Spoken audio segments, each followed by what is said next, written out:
The single most common mistake in reading is reading part of a sentence instead of the whole sentence. Take a look at this sentence. My mom bought my dad. What this sentence means, basically, is that my mom purchased my dad, perhaps from a slave auction. Something like this.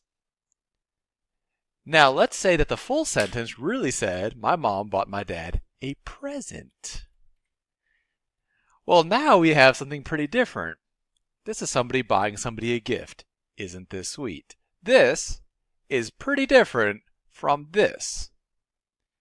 This is nice. This is a little bit less nice.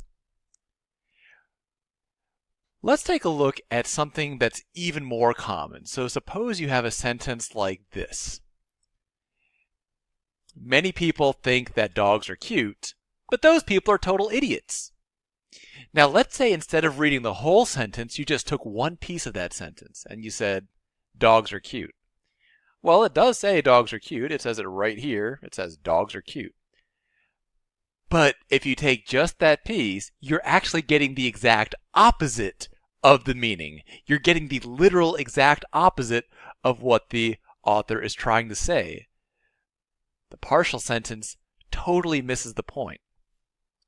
In English, the most basic unit of language is not a word, it's not a phrase, it's not a clause, it's an entire sentence. So whenever you're reading, start at the beginning of a sentence, go all the way to the end of the sentence. Don't split a sentence in half. Don't look at the first half or just the second half.